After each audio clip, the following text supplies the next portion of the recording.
You have heard that old axiom that actions speak louder than words, and that falls into place here because we're going to tell you 9 things that you can tell a narcissist just simply by the action of walking away. Now, this presumes that the narcissist is not discarding you, but you onto the narcissist before he has a chance to do that, or she. You are the one who is doing the discard. You are just, you're going to walk away from this person and stay away. So when you do that, what exactly are you communicating to the narcissist? Well, number one, you are saying that I am stronger than your bond. So the narcissist has you bound, right? At least in his mind, and he pulls your strings. He's the puppeteer, she's the puppeteer, and you are the puppet. You do pretty much whatever the narcissist wants you to do. Now, it all started, as you know, with the love bombing, with the grooming, and now they've got you in the point where they're manipulating you. And at first you didn't realize, but now you do. So when you walk away, you say, hey, those bonds that you attached to me, you thought I was your puppet? You thought you were the puppeteer and you could just pull my strings and I would dance or do whatever you wanted me to do.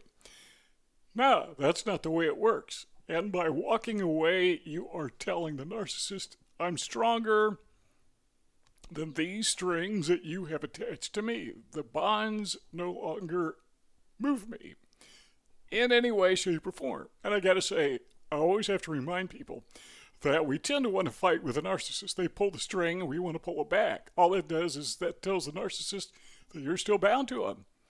Don't do that. Don't fight back. Just get out of there. Walk away. The second thing you tell a narcissist by walking away is that I am more confident than you ever imagine. We're going to talk about this a little more in a moment, but one of the reasons that the narcissist attached himself to you in the first place, the reason he or she targeted you is they saw in you a lack of resolve, a lack of willingness to stand up for yourself. And so what you're doing by walking away is say, hey, you got me wrong. You miscalculated me. And by the way, you're telling the narcissist that he or she is wrong. And they hate that. They do not want to be told they're wrong. But when you walk away, you are effectively telling the narcissist that they're wrong. They miscalculated you at the very beginning. They thought you would never have the confidence to get up and just walk away. They thought you were the ideal catch. You were the one that they could manipulate as much as they wanted, as long as they wanted. Sorry, narcissist, you were wrong. You miscalculated me. The third thing that it tells a narcissist is that you can no longer devalue me. Now, that doesn't mean that the narcissist is no longer going to try to get supply from you through a smear campaign. But this thing where the narcissist devalues you, puts you down, ridicules you, talks about you to other people to make himself look stronger and you weaker, he can't do that on a personal level. Or she can't do that on a personal level any longer. Now they have to go behind your back. That's the only option they have. And believe me, they're going to do it. Now, some people may say, well, maybe I shouldn't walk away because he'll go behind my back. No, they're going to do that anyhow. In fact, they probably are doing it anyhow. They're going to intensify it to defend themselves, to protect themselves. But, on a one-to-one level, will they put you down, have those insults, or ridicule you, or try to make you look stupid, particularly in front of other people? In your presence. How are they going to do that? When you are gone, you walked away. You got out of their life. Number 4 is this. You are telling the narcissist this. You are saying, look, I got better options. Do you understand the pain that causes a narcissist to say there's somebody better than you out there? In fact, there's a lot of people better than you out there. Come to think of it, you're just kind of a loser. When you walk away from a narcissist, when you go gray rock with a narcissist, when you dump the narcissist, there's that word again, you're just sending him or her a strong message that, no, you're not the best. You're not all that. You're not the wonderful, great person that you thought you were. You're not the savvy manipulator that you thought you were. In fact, there's 8 billion people out there, and you're telling the narcissist of that 8 billion people, you can find a lot of them that are superior to the narcissist. So you just walk away. Number 5 is you're telling the narcissist that you're saying this. You're saying, I have priorities in my life, and you're not one of them. You see, one of the things that a narcissist wants to do typically in your life is he wants to establish or she wants to establish what your priorities are, because he or she knows what's best for you, or they imagine they do. And of course, what is best for you ultimately is what's best for the narcissist.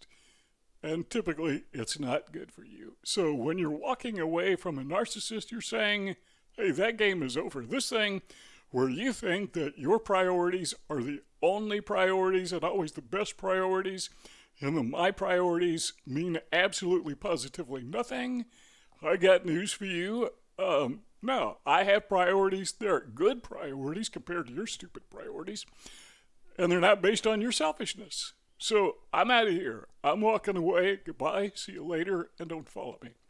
They'll probably follow you anyhow. But number 6 is this. You're saying that I have an identity. Now, one of the things it seems that narcissists love to do is they love to create a new identity for you. And that identity is you're the puppet and he's the puppet master. She's the puppet master. So when you say, no, I have an independent identity, and by the way, if anyone tries to take away your identity, assume it's a narcissist or somebody behaving like a narcissist. What is your identity? You need to know this, and this is really important. You need to know your name. Obviously, you know that. Things like, your birth date. You need to know your ancestry. It's part of your identity. You need to know your race. You need to know your religion. You need to know your culture, your ethnicity. You need to know that you're not stupid, that you're an intelligent person. In fact, I encourage people, and I do this myself, is just take out a piece of paper or maybe type it on, your device, your computer, whatever. Who am I? What is my identity? I am this. I am Ken. I am a white male. I have, I'm not going to tell you, but my religious views are this. My political views are this. My sociological views are this. Why do you do that? Well, because part of a brainwashing endeavor, what would you call it? A cult, like when they try to suck you in, which basically is what a narcissist is. He's a one-man cult, a one-woman cult. Once you have established your identity, it's really difficult for them to change it. They'll try to make you one of their zombies, but, sorry. I am an independent individual. Now, when anyone tries to take away your sense of independence, takes away your sense of identity, that is a thought reform technique. Now, they may not even know they're doing it. A narcissist, just seems to come natural to them. It's innate. It's not like they went to brainwashing school somewhere. They just, that's just what they do. They think they're smart. They think they're savvy. And you just outplayed them. Because you have a strong sense of identity. You know all these things about you. And when the narcissist tries to change that, he finds stiff resistance. When you walk away from a narcissist, you're saying, hey, this is my identity, not what you gave me. I'm walking away from your one-man cult, your one-woman cult. I don't belong to cults. That's not who I am. If I'm going to belong to a cult, I'm going to belong to my cult. A cult of one person, that's me. Goodbye. I'm out of here. Number 7 is you're just simply saying that I don't have to put up with your, then you fill in the blank. I'm going to put the word nonsense in there. I don't have to put up with your nonsense. And so you walk out the door. You get as far away from the narcissist as you possibly can. But he or she wants you to put up with their nonsense. And again, you could put a different word in there if you want. Because, that gives them supply. That boosts their ego. That inflates their ego because they're bullying you, really, is what they're doing. Bullying you. That's their nonsense. That makes them feel strong, makes them feel powerful. That's not what you are on planet Earth for. And you're sending that message to the narcissist. No, that's not why I exist, to inflate your ego. Number 8 is you are saying to the narcissist, I'm not as gullible as you thought. Now remember, we talked about this a moment ago. When you first encountered the narcissist, you went through a period of time. It may have been weeks, may have been sometimes years, well, sometimes days, but usually it's weeks or months, when the narcissist viewed you as being very gullible. He or she viewed you as being somebody that was easily taken advantage of. That's why they chose you. They saw you as a good person. That you were somebody who had character. You were somebody who was very helpful. And you were just the ideal candidate. You were vulnerable. They saw that and they took advantage of you. Here you go again. You're telling the narcissist, no, you were wrong. And they hate that. They do not like to be told they're wrong. But you're not saying it verbally. You're saying it by showing them your backside. And that's all they're going to see from this point going forward. If they see you at all, hopefully they won't. Number 9 is, and this is the big one. This is the one that narcissists absolutely positively hate. And that is when you tell the narcissist in no uncertain terms by walking away from him or her, you are not in control. Now imagine, let's go back to the mid-19th century, 1800s, and your job is to, drive a stagecoach? Is that what they called it, driving? I don't know. But you're driving the stagecoach, you got passengers, and you got 4 horses pulling your stagecoach through the Old West, just like in the Westerns. And the horses decide, we're not going to do this. We're going to just walk away. Well, they can't because you've got them tied up, right? You got reins on them and whatever gadgetry they use to pull the stagecoach.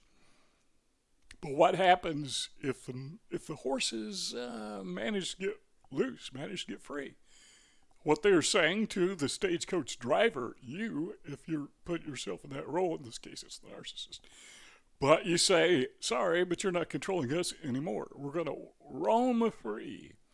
We're going to be free horses, and goodbye. Hope you have a nice trip without us.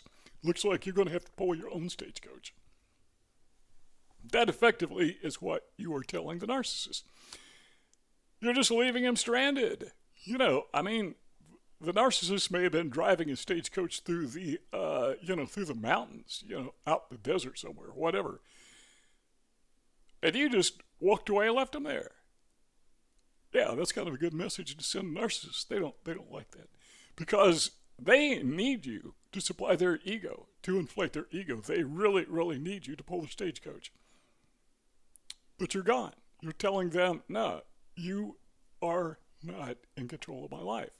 There are 2 rectangles on the screen if you want this conversation to continue, and I hope you do. Just click on one of those 2 rectangles. We'll keep hanging out as long as you want to. We got dozens and dozens of videos, but if not, well then, thanks for stopping by, and we will see you all next time.